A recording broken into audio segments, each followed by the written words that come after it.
At this time, I would like to introduce our keynote speaker. It is an honor and privilege to introduce Lieutenant General Wallace Chip Gregson. Currently in business as president of W.C. Gregson and Associates and a senior fellow with Everton International, a global advisory and consulting firm. Most recently, served as the Assistant Secretary of Defense, Asian and Pacific Security Affairs. Previously, he served as the Chief Operating Officer for the United States Olympic Committee. As a military person, Marine Corps, he was the Commanding General of MARFOPAC, U.S. Marine Force Pacific. And also as a commander of the 3rd MEF, the Marine Expeditionary Force in Okinawa. While serving in Okinawa, he may have acquired the art of Aomori diplomacy. Whenever he had a meeting, with or a gathering with Okinawans, he would bring along a jug of Aomori for us to all enjoy. More of his personal profile can be seen in the program book. General Chip Gregson, sir.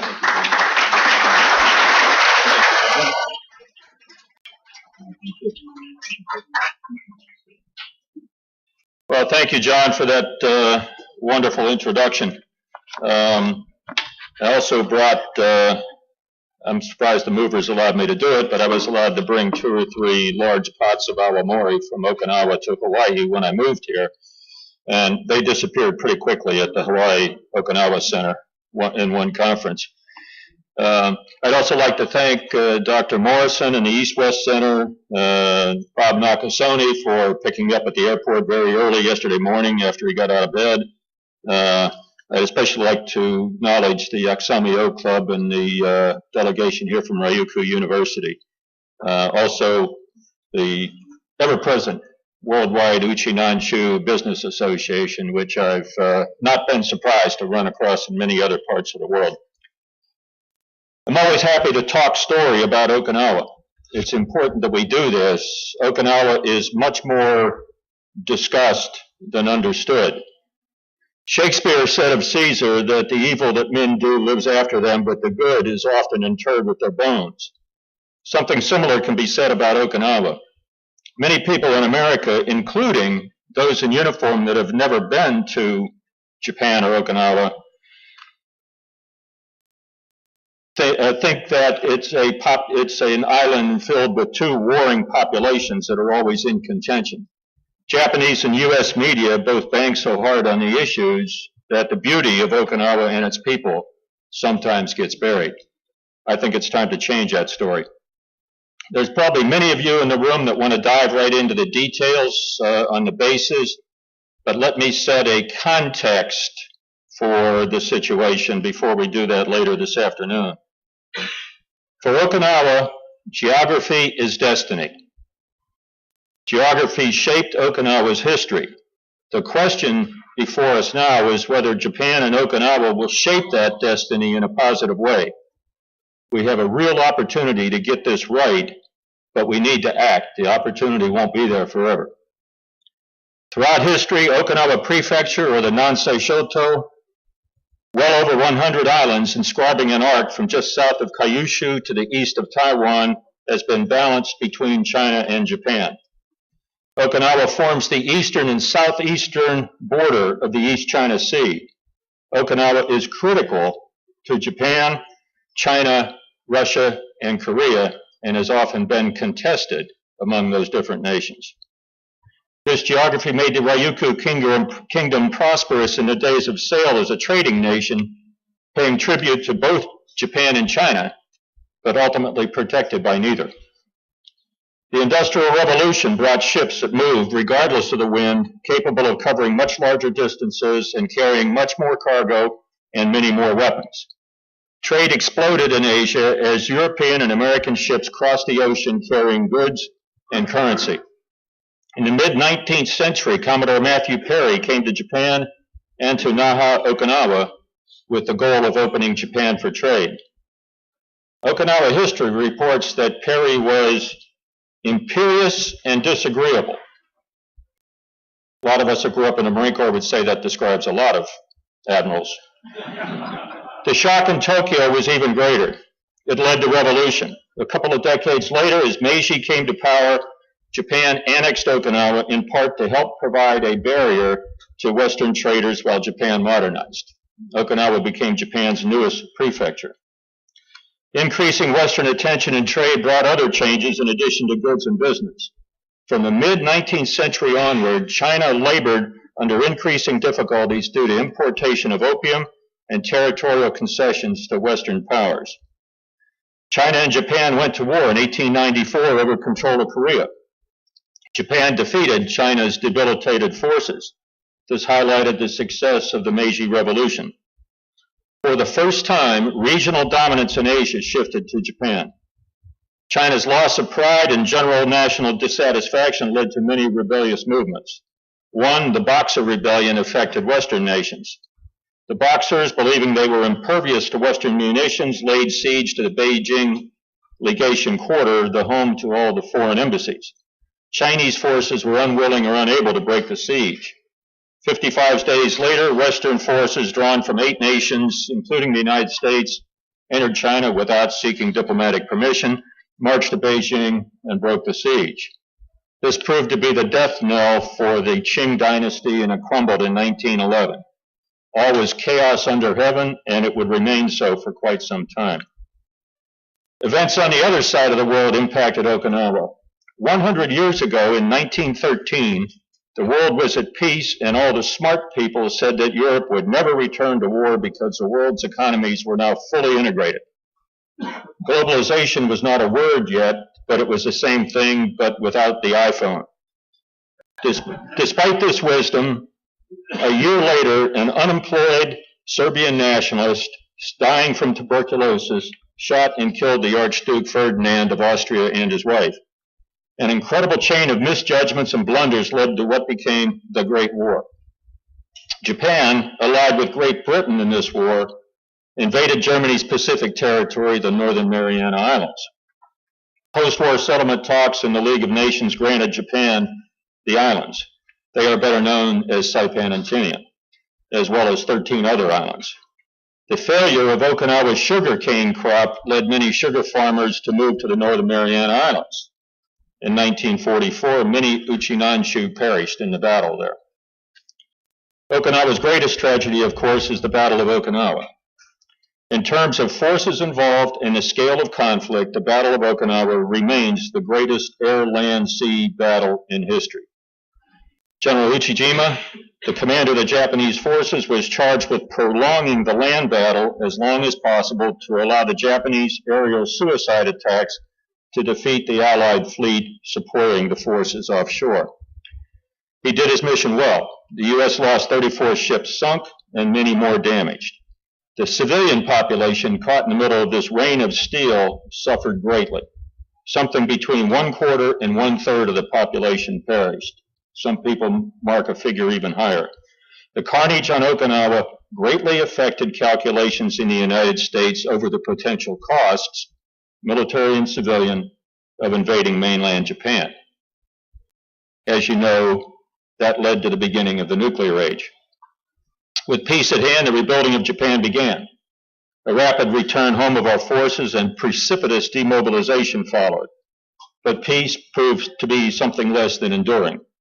In the next 5 years, the Soviet Union pressured the nations of Eastern Europe, blockaded Berlin to starve it into submission, and exploded its own atomic weapon. We pushed back with the Berlin Airlift, the Truman Doctrine, and later the Marshall Plan. This included aid packages and financial assistance to enable the nations of Europe to regain their footing. In Asia, another wartime ally, the Republic of China, fell to communist forces on the mainland and retreated to Taiwan. Then in June 1950, North Korea invaded South Korea. The U.S. returned to Asia to block this communist expansion. This hot campaign of the Cold War helped build the U.S.-Japan relationship. We signed the Treaty of San Francisco in 1951, the Treaty of Mutual Cooperation of Security in 1960. The U.S. is obliged to aid Japan in the event of any armed attack and to maintain peace and security in the region. Okinawa returned to Japanese sovereignty in 1972. In 1978, Japanese driving conventions, driving on the left side of the road, returned to Okinawa. This was done in a rather miraculous process overnight with lots of preparation that only you could accomplish, and there was no broken glass. The markers came off of the street lights, the lines in the road were untaped. Everybody was on the correct side of the road almost instantly. Also, interestingly enough, shortly thereafter in Beijing, big, large orange vehicles that said Ryukyu Bus on the side appeared in China. Okinawa had not lost its skill at trading, obviously. They still drive on the right side of the road in China.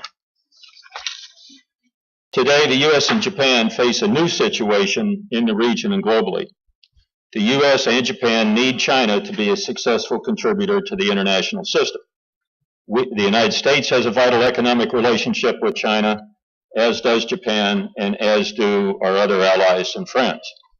At the same time, we need to work with our allies and friends and be there to support their interests, many well beyond those considered as traditional security interests. We have many fundamental disagreements with China. One such is the Senkakus at the moment, the island grouping that is administered by Okinawa. We need to have as many positive and cooperative programs with China as possible to provide a proper context for our disagreements.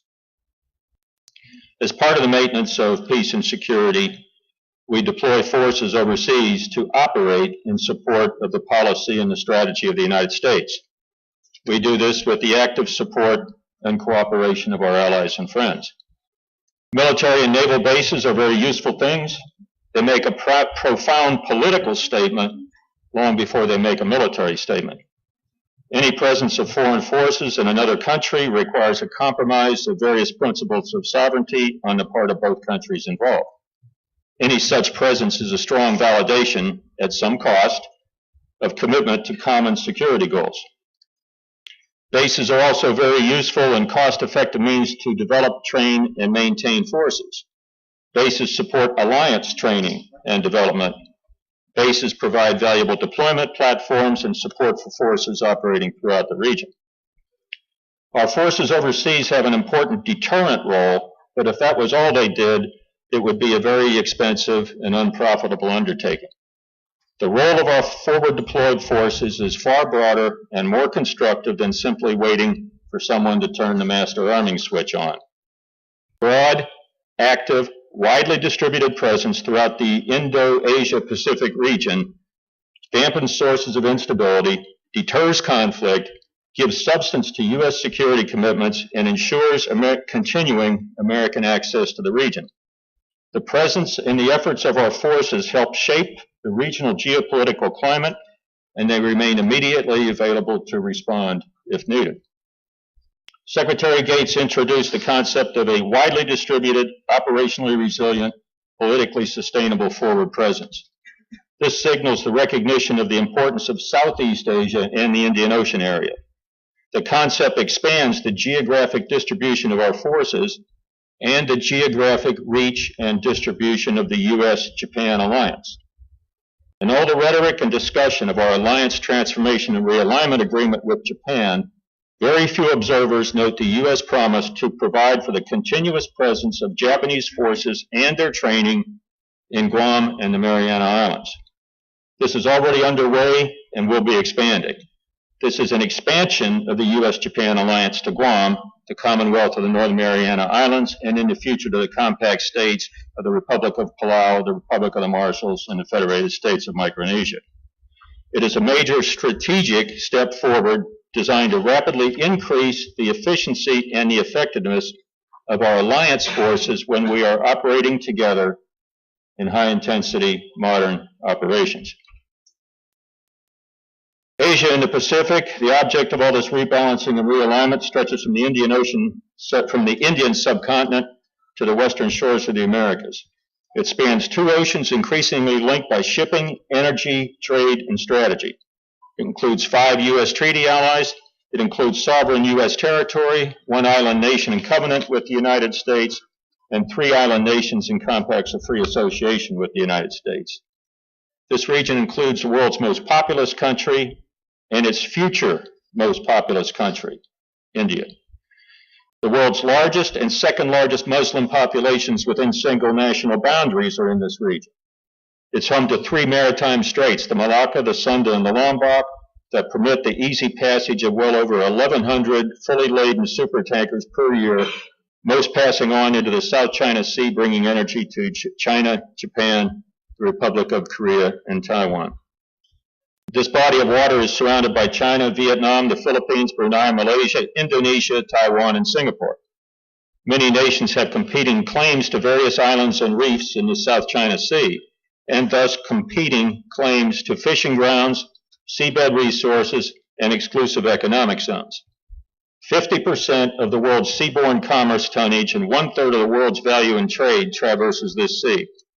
If the world has a commercial intersection, this is it.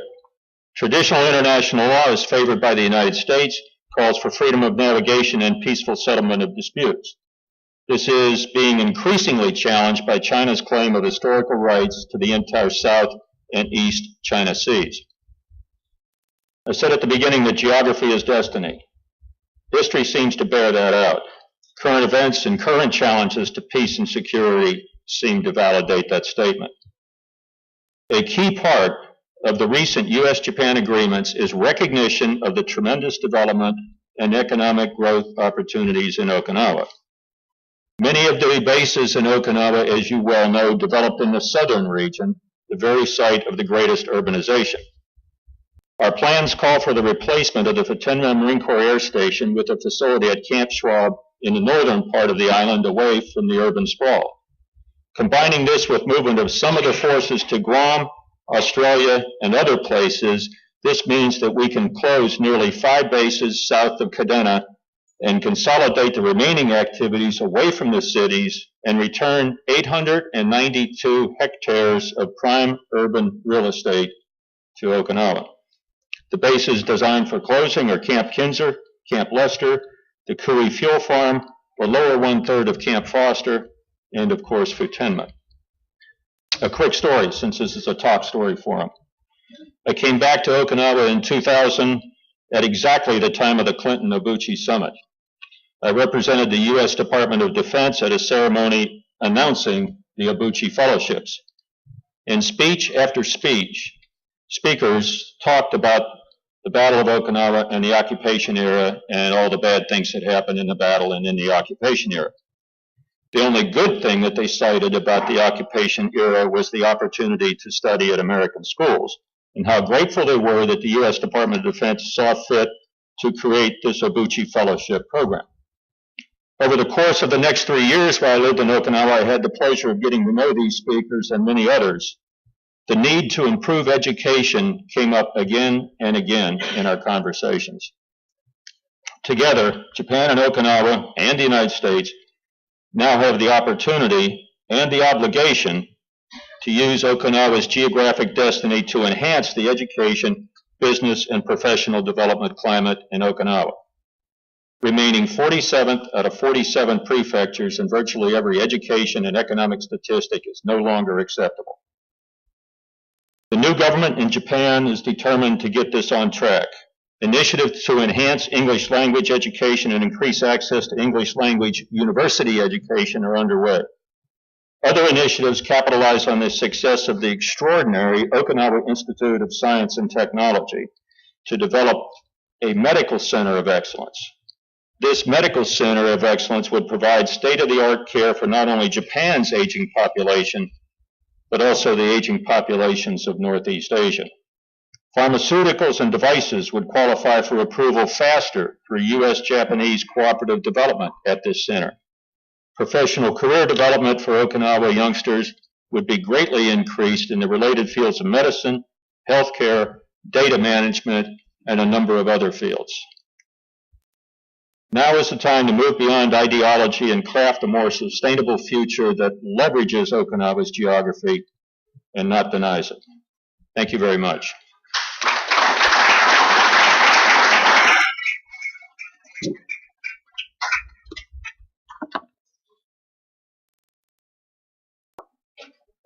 Thank you, General Gregson. Thank you very much.